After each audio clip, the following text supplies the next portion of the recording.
नमस्कार, मैं हूं अंकुर और आप देख रहे हैं सत्य हिंदी का न्यूज बुलेटिन। एक नजर अब तक की सुर्खियों पर। वनडे विश्व कप 2023 के पहले सेमीफाइनल में भारत का सामना न्यूजीलैंड से होगा। सेमीफाइनल से पहले भारतीय कप्तान रोहित शर्मा ने मीडिया से बात की है। इस दौरान उन्होंने कहा कि जब भी हम न्यूजीलैंड के खिलाफ खेले हैं, शायद ये सबसे अनुशासित टीम है। वो अपना क्रिकेट बहुत होशियारी से खेलते हैं। वो अपने विरोधियों की मानसिकता को समझते हैं और हम भी समझते हैं। वो 2015 के बाद से लगातार सेमीफाइनल और फाइनल खेल रहे हैं। हम समझते हैं कि उनकी ताकत क्या है और उनका खेल कैसा है। वहीं न्यूजीलैंड के कप्तान केन विलियमसन ने कहा कि भले ही उनकी टीम को कमतर आंका जा रहा हो, लेकिन इससे कुछ नहीं बदलता है। उन्होंने ये माना कि भारत अगर दुनिया की सर्वश्रेष्ठ टीम नहीं है तो सबसे बेहतरीन टीम जरूर है। ब्रिटेन के मंत्री एंड्रू मिशेल का कहना है कि गजा पट्टी में फिलिस्तीनियों को सहायता पहुंचाने के लिए लंबे मानवीय विराम की जरूरत है। मिशेल ने हाउस ऑफ कॉमन्स में सांसदों से कहा, हम संयुक्त राष्ट्र और अन्य साझेदारों के साथ चर्चा कर रहे हैं कि इसे कैसे हासिल किया जाए।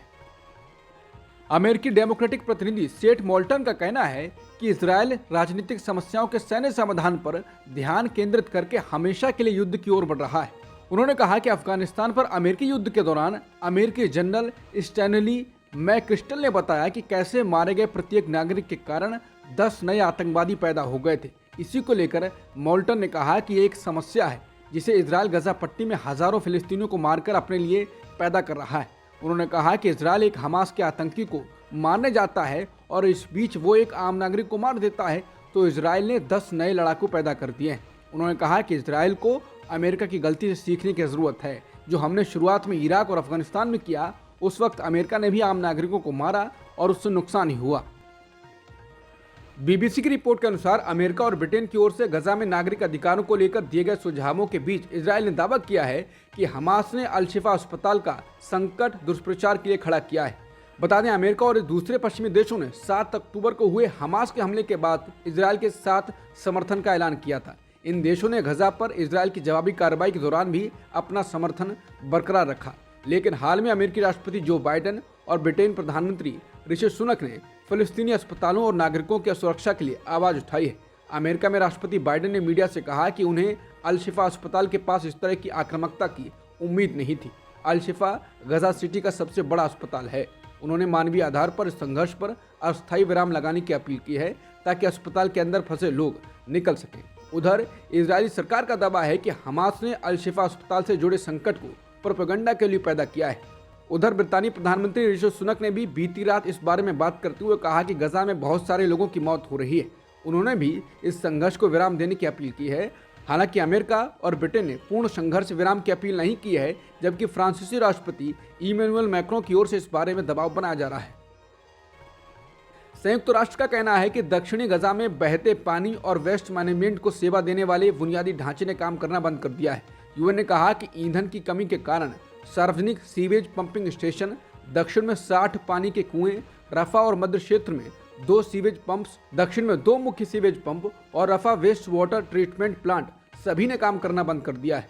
यूएन ने कहा कि नगर पालिका के स्वच्छता कार्य के बंद होने के साथ साथ ये सार्वजनिक स्वास्थ्य के लिए एक गंभीर खतरा पैदा कर रहा है, जिससे जल प्रदूषण और बीमारियों के फैलने का खतरा बढ़ रहा है। ह्यूमन राइट्स वॉच ने कहा है कि इजरायली सेना के चिकित्सा सुविधाओं, कर्मचारियों और परिवहन पर गैरकानूनी हमले गजा की स्वास्थ्य प्रणाली को नष्ट कर रहे हैं और इसकी युद्ध अपराध के रूप में जांच की जानी चाहिए। संगठन ने अधिकृत फिलिस्तीनी क्षेत्र पर स्वतंत्र अंतर्राष्ट्रीय जांच आयोग और अंतर्राष्ट्रीय आपराधिक न्यायालय से जांच करने की आग्रह किया है। इसमें कहा गया है कि इजरायल सेना के ये दावे कि हमास द्वारा अस्पतालों का उपयोग किया जा रहा है, इसके बावजूद कोई भी सबूत अंतर्राष्ट्रीय मानवीय कानून के तहत अस्पतालों और एम्बुलेंस को उनकी संरक्षित स्थिति से वंचित करने को उचित नहीं ठहराएगा। गजा के अल शिफा अस्पताल के हालात को लेकर विश्व स्वास्थ्य संगठन ने कहा है कि यहाँ हालात कब्रिस्तान जैसे हैं। WHO के प्रवक्ता क्रिश्चियन लिंडमियर ने बताया है कि फिलहाल इस अस्पताल में 600 लोग हैं। उनके अनुसार अस्पताल के आसपास कई शव पड़े हैं जिनकी सुध लेने वाला कोई नहीं है। इन शवों को दफनाया नहीं जा रहा है।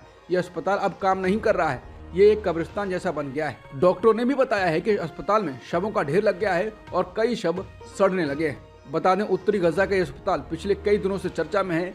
इस बीच अमेरिकी राष्ट्रपति जो बाइडेन ने कहा है कि गजा पट्टी के अस्पतालों को सुरक्षित रखने की जरूरत है। इजरायली मीडिया और सोशल मीडिया पर जारी फोटो के मुताबिक फिलिस्तीनी प्राधिकरण यानी पीए को बेदखल करने के बाद गजा पट्टी पर शासन कर रहे हमास के संसद भवन पर इजराइल डिफेंस फोर्सेस यानी आईडीएफ ने कब्जा कर लिया है। आईडीएफ ने एक बयान में कहा है कि इजरायली सेना की गोलानी ब्रिगेड ने सोमवार को हमास संसद पर कब्जा कर लिया। आईडीएफ सैनिकों को गजा में संसद भवन में इजरायली झंडा लहराते हुए भी देखा गया। पर्यावरण मंत्रालय की विशेषज्ञ मूल्यांकन समितियों में से एक सदस्य अडानी की कंपनी से जुड़े हुए हैं। रिपोर्ट है कि अडानी ग्रीन के एडवाइजर पर्यावरण मंत्रालय की समिति में हैं। ये समिति परियोजनाओं को पर्यावरण मंजूरी देने के काम में जुड़ी हुई है। 1.5 महीने पहले ही अडानी ग्रीन की एक बड़ी परियोजना को मंजूरी मिली है। यह खबर आने के बाद इस पर विवाद बढ़ सकता है। अडानी समूह और मोदी सरकार के बीच संबंधों को लेकर लंबे समय से हमलावर रही टीएमसी सांसद महुआ मोइत्रा ने इस मुद्दे को उठाया है। उन्होंने ट्वीट किया है कि मोदी जी के पर्यावरण मंत्रालय ने अडानी के कर्मचारी जनार्दन चौधरी को सदस्य के रूप में नियुक्त किया है। अडानी समूह की company Adani green energy limited से जुड़े जनार्दन चौधरी को पर्यावरण मंत्रालय के पैनल में शामिल किए जाने पर राजनीतिक विवाद खड़ा हो गया है।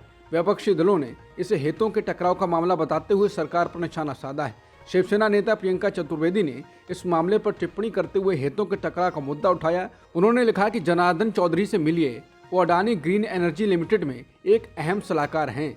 केंद्रीय पर्यावरण मंत्रालय ने हाइड्रो इलेक्ट्रिसिटी एवं रिवर वैली प्रोजेक्ट के लिए अपनी विशेषज्ञ मूल्यांकन समिति में 7 गैर संस्थागत सदस्यों में जनार्दन चौधरी को शामिल किया है। आपको क्या लगता है कि पहली मीटिंग में किस मुद्दे पर चर्चा हुई? जी हाँ, सतारा में स्थित AGEL का 1500 मेगावाट वाला तराली पंपिंग स्टोरेज और सुझाव AGEL के पक्ष में आया है।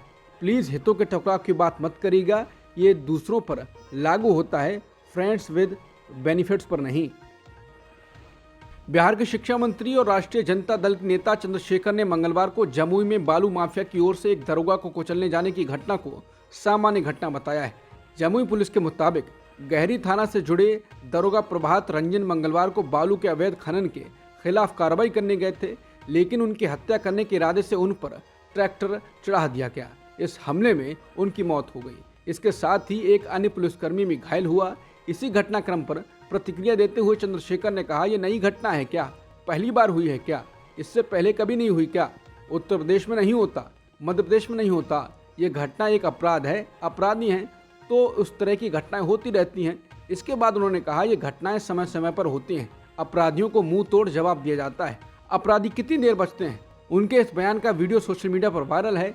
लोग इस पर प्रतिक्रिया देते हुए सवाल उठा रहे हैं। मुख्यमंत्री अशोक गहलोत के गृह जिले जोधपुर में राजस्थान क्रिकेट एसोसिएशन के अध्यक्ष वैभव गहलोत प्रचार प्रसार का मोर्चा संभाल रहे हैं। उन्होंने जोधपुर के 3 विधानसभाओं में गारंटी योजनाओं को लेकर रथ रैली निकाली। वैभव गहलोत की इस रैली में कांग्रेस कार्यकर्ताओं में काफी जोश और उत्साह देखने को मिला। इस रैली का कई जगहों पर फूल वर्षा कर स्वागत किया गया। रैली के दौरान वैभव ने बीजेपी के सीनियर निवर्तमान विधायक सूर्यकांता व्यास जी के घर पहुंचे और उनसे आशीर्वाद लिया।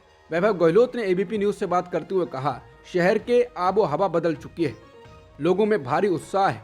कांग्रेस पार्टी की योजनाओं और 7 गारंटियों पर जनता को भरोसा है। उन्होंने दावा किया कि इन्हीं योजनाओं के कारण राजस्थान में कांग्रेस की सरकार रिपीट होने जा रही है। जनता को हम पर विश्वास है और जहां विश्वास होता है वहीं मतदान होता है। उन्होंने कहा कि कांग्रेस की सरकार के प्रति जनता में कोई नाराजगी नहीं है। मध्य प्रदेश में पीएम मोदी ने जनसभा को संबोधित करते हुए कांग्रेस पर हमला बोला। उन्होंने कहा कि कांग्रेस के स्वभाव में दंगा और गुंडागर्दी है। मध्य प्रदेश के शाजापुर में पीएम मोदी ने राहुल गांधी की तरफ इशारा करते हुए कहा कि कांग्रेस के एक महाज्ञानी आजकल एमपी में घूम रहे हैं। महाज्ञानी जैसे लोग की सोच ने देश को तबाह कर दिया है। उन्होंने कहा कि जहां जहां कांग्रेस आई वहां वहां तबाही लाई। कांग्रेस किसान, नौजवान और महिला की दुश्मन है। वो जो करती है एक परिवार के नाम पर करती है। कांग्रेस का आपके परिवार से कोई मतलब नहीं है। आज पूरा एमपी कह रहा है कि एक बार फिर बीजेपी सरकार। पीएम बोले, कांग्रेस जहां भी सत्ता में है वहां उसका एक ही उद्देश्य है, लूट, लूट और केवल लूट। उनको चिंता है कि मोदी को लॉकर का पता कैसे चल रहा है। लॉकर खुल रहे हैं और पैसों के ढेर निकल रहे हैं और ये आलू वाला सोना नहीं है, असली सोना है। कांग्रेस नेता राहुल गांधी ने कभी भी आज तक अखिलेश यादव या मायावती के खिलाफ ऐसी बयानबाजी नहीं की जिसकी वजह से उन्हें बाद में खेद जताना पड़े या शर्मिंदा होना पड़े। लेकिन समाजवादी पार्टी प्रमुख अखिलेश यादव कांग्रेस और कांग्रेसी नेता राहुल गांधी को लगातार निशाना बना रहे हैं। ये बात एक आध बार तो चलती है, लेकिन अखिलेश रणनीतिक रूप से इस काम को अंजाम दे रहे हैं। मध्य प्रदेश में चुनाव लड़ने पहुंची सपा वहां सत्तारूढ़ को निशाना बनाने के बजाय राहुल और कांग्रेस को निशाना बना रही है। अखिलेश की नाराजगी इस बात पर है कि राहुल गांधी जाति जनगणना की मांग क्यों कर रहे हैं, लेकिन क्या अखिलेश की नाराजगी सिर्फ यही है? दरअसल कांग्रेस नेता राहुल गांधी ने सोमवार को मध्य प्रदेश की रैली में जाति जनगणना को एक्सरे की तरह बताया था। अब अखिलेश ने एक्सरे शब्द को पकड़ा और बयान दे डाला है। राहुल गांधी की टिप्पणी पर कटाक्ष करते हुए सपा प्रमुख ने व्यंग्यात्मक ढंग से पूछा, जब एमआरआई और सीटी स्कैन जैसी नई तकनीक की उपलब्धता है तो एक्सरे क्यों? यूपी के पूर्व मुख्यमंत्री ने सवाल किया कि जब कांग्रेस सत्ता में थी तो उसने जाति जनगणना क्यों नहीं कराई। उन्होंने दावा किया कि सबसे पुरानी पार्टी अब 2024 के लोकसभा चुनाव से पहले समाज के निचले स्तर के मतदाताओं को लुभाने के लिए देशव्यापी जाति आधारित सर्वेक्षण की वकालत कर रही है। अखिलेश ने कहा कि जो लोग एक्सरे के बारे में बात कर रहे हैं वो वही लोग हैं जिन्होंने आजादी के बाद जाति जनगणना को रोक दिया था। जब लोकसभा में सभी दल जाति जनगणना की मांग कर रहे थे तो उन्होंने जाति जनगणना नहीं कराई। वो आज ऐसा क्यों करना चाहते हैं? क्योंकि वो जानते हैं कि उनका पारंपरिक वोट बैंक उनके साथ नहीं है। सभी पिछड़े वर्ग, दलित और आदिवासी जानते हैं कि उन्होंने यानी कांग्रेस ने आजादी के बाद उन्हें धोखा दिया है, इसलिए इस बार वो हार जाएंगे। बता दें, अखिलेश ने पिछले हफ्ते दावा किया था कि कांग्रेस समाजवादी पार्टी के साथ गठबंधन नहीं करना चाहती है और दलितों और पिछड़ों वर्गों पर केंद्रित पीडीए नामक तीसरे मोर्चा बनाने की वकालत की। ये वही अखिलेश यादव हैं जिन्होंने इंडिया गठबंधन की पटना, बेंगलुरु और मुंबई बैठकों में भाग लिया था। दिल्ली के मंत्री गोपाल राय ने मंगलवार को राष्ट्रीय राजधानी के गंभीर वायु गुणवत्ता सूचकांक यानी AQI के लिए बीजेपी को जिम्मेदार ठहराया और दावा किया कि उसके नेता सुप्रीम कोर्ट के प्रतिबंध के बावजूद पटाखे फोड़ने को बढ़ावा दे रहे हैं। उन्होंने कहा कि दिल्ली, हरियाणा और उत्तर प्रदेश की पुलिस भाजपा के नियंत्रण में है, लेकिन पुलिस राष्ट्रीय राजधानी क्षेत्र में पटाखों की बिक्री और फोड़ने को रोकने में विफल रही। बता दें कि दिवाली के एक दिन बाद ही दिल्ली की वायु गुणवत्ता एक बार फिर गंभीर क्षेत्र में पहुंच गई, जिससे दिल्ली और इसके आसपास के इलाकों के लोगों के स्वास्थ्य के लिए खतरा पैदा हो गया है। मंत्री गोपाल राय ने कहा कि भाजपा अपनी गलतियों को छिपाने की कोशिश कर रही है। मैंने हाल ही में कई भाजपा नेताओं के बयान सुने हैं और वो सभी अलग अलग तरीकों से अपने बयानों को दबाने की कोशिश कर रहे हैं। सोमवार को तो कोई त्योहार नहीं था तो पटाखे क्यों फोड़े जा रहे थे? पुलिस कहाँ थी? क्या वो कहीं दिखे थे? एक भाजपा नेता ने कहा कि आप सरकार पटाखे रोकने में विफल रही। आपके पास दिल्ली पुलिस है, सुप्रीम कोर्ट ने प्रतिबंध लगाया था। उत्तर प्रदेश, हरियाणा पुलिस आपके हाथ में, फिर कौन विफल रहा? ब्रिटेन के गृह मंत्री सोएला ब्रेवरमैन को हटाने के प्रधानमंत्री ऋषि सुनक के फैसले का उनकी पार्टी के भीतर ही विरोध हो रहा है। ऋषि सुनक की कंजर्वेटिव पार्टी की ही सांसद एंड्रिया जेनकिंस ने पीएम के फैसले के विरोध में अविश्वास प्रस्ताव लाने की कोशिश शुरू कर दी है। हाउस ऑफ कॉमन्स में कंजर्वेटिव पार्टी के संसदीय समूह 1922 कमेटी के चेयरमैन सर ग्राहम ब्रैडी को लिखे कठोर पत्र में जेनकिंस ने कहा, बस अब बहुत हो गया। उन्होंने अपना ये पत्र सोशल मीडिया साइट एक्स के अपने हैंडल पर पोस्ट किया है। इसमें उन्होंने बताया है कि अपना अविश्वास प्रस्ताव उन्होंने 1922 कमेटी के चेयरमैन को सौंप दिया है।